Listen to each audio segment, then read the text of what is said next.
Hey everybody, this is the Sliders Review, and I'm here today to talk to you about Doom Patrol Season 1, Episode 1, the pilot.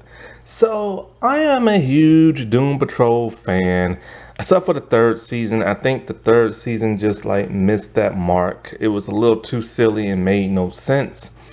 But this is a show that is very silly and makes no sense, which is weird to say, but the third season just made no sense. And I remember when this first came out, I knew nothing much of the Doom Patrol. I had seen them on the Teen Titans cartoon show. I saw the introduction into Titans, and I've heard a little bit about how people say that this is the original X-Men and how Marvel stole from them and stuff. And I remember when this first came out, after seeing season 1 of Titans and how disappointed I was and everything, this series was a breath of fresh air. And it did everything right that Titans did wrong. It made you feel for the characters. It gave them a true origin. It was sympathetic. It was emotional. There was depth. You really felt for these people. And that's something Titans couldn't do.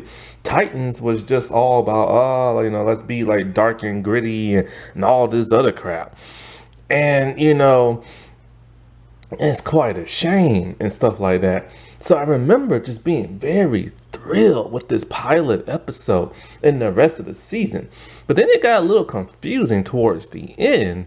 But then, one of the things that really tricked you about this series, and I'll get to that in the end of this review. But I couldn't believe how captivated and mesmerized in this series I was. And I remember even just the intro. The intro is very goth. It's very beautiful. It's ugly beautiful. But it keeps you mesmerized and captivated to what's going on, as it's also telling the origins of the characters and stuff in a way you never stopped and think about it before. And it's just uncanny. And it's just why couldn't Titans ever do that?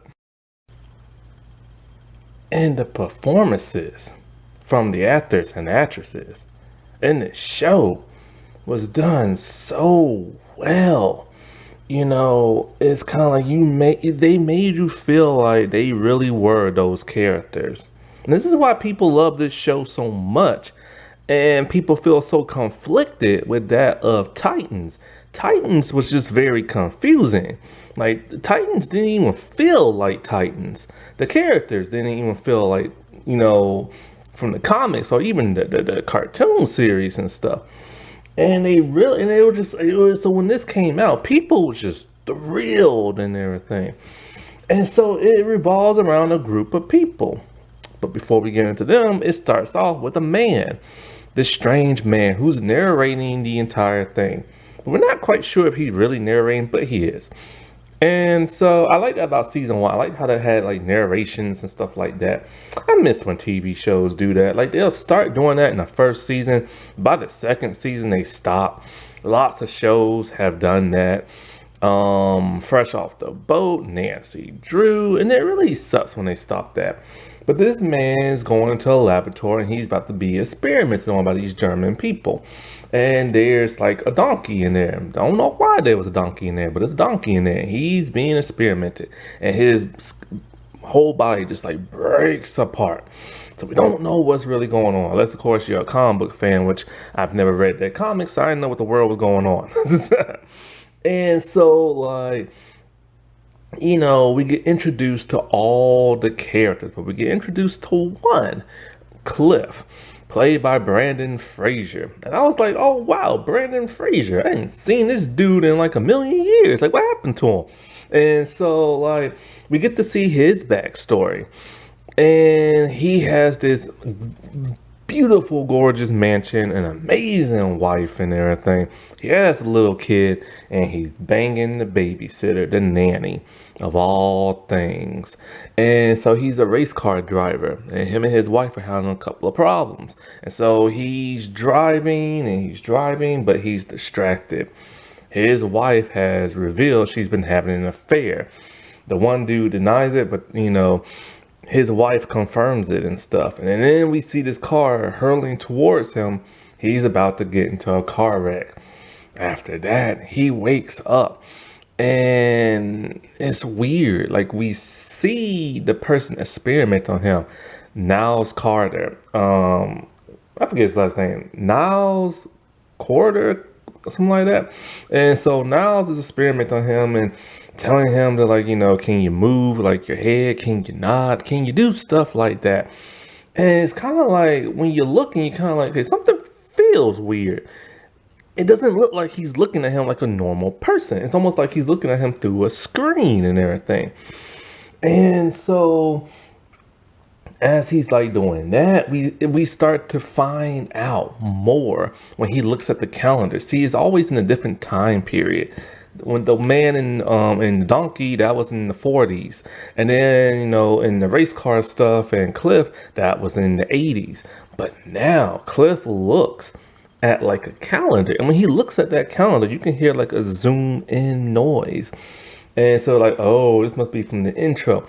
And the calendar says 1995. Now and so he starts to freak out, and Niles turns him off and says like, dude, what is he?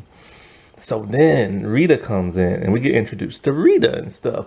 And she's just kind of like, you know what, life sucks, I suck. You ain't no better, blah, blah, blah. So it's time to see the truth. So basically she's bitter and she kind of just wants people to be bitter around her and accept who they are. So she shows him what he is.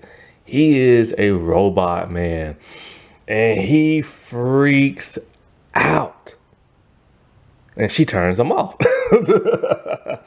So then after that, he gets introduced to Larry and everything, and Larry is wrapped up in bandages and stuff.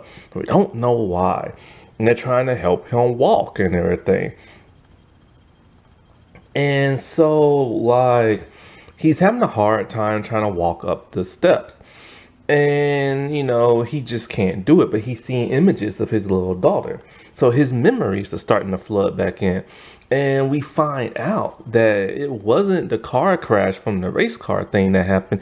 It was one when him and his wife and his daughter had. See, Niles tells him, in order to duplicate your voice, I had to find a recording. He found the answer machine recording. It's him talking about how he wants to be a better husband and stuff like that. And so they go on a trip, him and his family. They're talking, he takes his eyes off the road, and bam, it's a horrific crash. And the top of the car gets ripped off and everything. Decapitation of him and his wife. And so Niles revealed, well, no, actually it's Rita reveals the only thing that Niles could save was the brain of that of Cliff. And Niles tells him, everybody died in the car crash except for you and stuff like that. And so he's sad and he's depressed. And through this, we learn more about Larry and Rita. I'll get into him a little bit later. And as he's being sad and depressed, the years are passing by to his 2020 now. And at some point in time, he started building like a little like makeshift town with a little race car track and stuff, and he just plays with that. That's the only thing that gives him any type of like satisfaction, because he can no longer feel, he can no longer have the like, he no longer has taste, he no longer has what them things called senses. Like his senses are gone. He can't taste, he can't smell things, he can't feel the wind blowing on his metal like body and everything. He is literally a brain stuck in there, and you can't help but to feel terrible for this man. Like, yeah, he was a crappy husband who cheated on his wife, and he makes him a terrible person. But like now you sympathize with him. You feel that empathy for him and everything. And then you feel it even more when a certain person comes to the house. Crazy Jane. And she has a bag of different like personalities and stuff. And so she's there and she's acting pretty normal until she turns into Hammerhead. Now, the original Hammerhead, when she started acting like her, had a bit of a British accent. That's been dropped ever since. And so Hammerhead is very volatile, very rude, and she makes fun of like Cliff and wants to know what's in his room, and he's talking about, just cars, and he doesn't want her coming in his room. He doesn't know who she is, because all these years she has literally been gone. She left back in the 70s before he got there and stuff. And so like we get like a brief emotional thing with her when she finally calms down and turns back to her normal self. She's outside painting, and then him and her are talking, and they have a really good emotional bond. And the emotion, not only is it coming from like their mouths, but it's coming from the imagery. See, she's painting in the daytime, and then when they're still out there painting, it is now starting to rain. The rain washes away her paint, looking sad. She is sad. She is like crying. She is like upset. And it's kind of like, is this Jane, or is this like another personality and stuff? Now, we don't get nothing into her backstory until much later and stuff. And so when it comes to the others, Larry, we find out he was a pilot and everything in the military. He had a family, a wife, two sons, but he had a secret. His secret was he was gay, living in, I think, the 60s or something like that. And so, or maybe the 70s. And so, like, his best friend was like his lover. But then when he went up in the plane to test it out, something happened. Something from space got him, and it fused in his body. He crash landed in the ground, and his body was just like burnt. He died but came back alive. Well, actually, he didn't even die. He survived it somehow, and his entire body and face doesn't look normal no more. Now, he was known as a man who was like the most, like one of the most like good looking people ever, and now he's like charred and everything. And there's this weird thing inside of him, which is why now he wear bandages and stuff. And so, like, then we get into Rita. I forget what time it is. She might be in from the 40s or 60s or something like that. Yeah, probably 60s. She was an actress, and she was an extremely good actress, but she was an extremely stuck up, nasty woman who did not like people who was disfigured looking. So when she saw a man missing the arm, she forced the director to get rid of him. This angered the cast. As she was supposed to do her scene out by the pier, she falls down in there into the water. Nobody wants to help her on set except for like the director and probably the producer and stuff.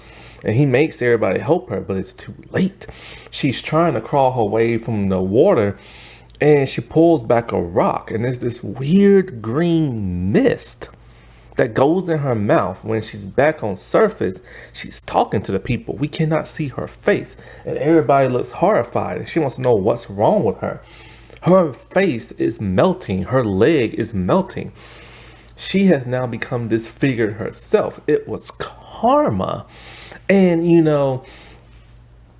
she now has to live the rest of her life being something like a grotesque, like blob looking thing whenever she gets like emotional. And and she thinks like maybe she should have treated that dude better than other people, like I said, karma and stuff. And so because of this, she's just sad and she's depressed. All of them are always depressed and everything. And so Jane decides, you know what, since Niles is going off, we should go on a little field trip and everything and have a little fun. Niles doesn't want them out in public. He says they're not ready. The general public is not ready to look at people that look like this. They are outsiders. They're considered freaks and everything. But she convinces them anyway. So they take a road trip. And every place they end up in a place that was reminiscent of the era in which they came from. Now, Cliff and Jane, they just talk and hang out outside. But the others, Rita goes to like this diner that has like 1950s looking pictures on there. She meets a waitress who loved her movies, but she thinks it might be her, but she don't know if it is or not. So Rita just wants to hear more about her and how awesome she is and make her feel better.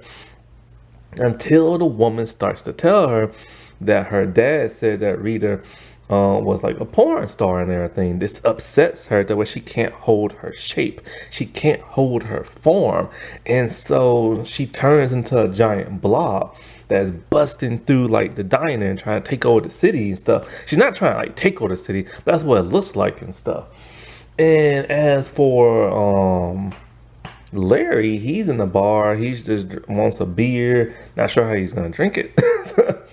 But then something makes him upset. He gets happy. He starts to think about his past. And when he got too happy, the negative energy inside him came out. The I forget what it's called. I think he's called Mr. Negative Man. The negative force. It's like this blue entity and everything. It's flying around town. It's scaring the crap out of people.